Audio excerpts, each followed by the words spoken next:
Hian pakhalong kazong lian gan big pa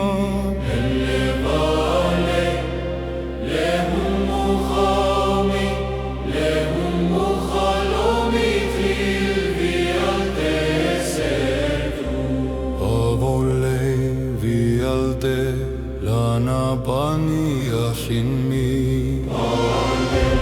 patyam patyam takta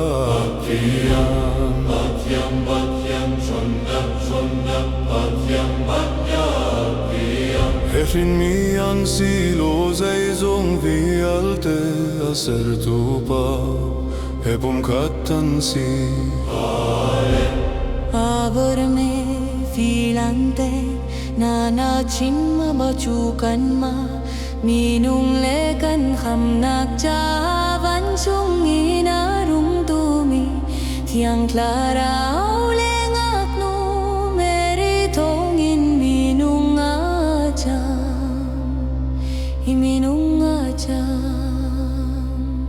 Hama chupon chus pilate tangakan Chavailam chunga kenchi asive Atwarian voi Nitum naka katriang niya chim bantukin na thotan Van chunga kai pa orlei kamatu Chunanung mile ati mina biache auga sumparna he aratan layam penna chudong naga ngelailo Chuntiang clara bawi pa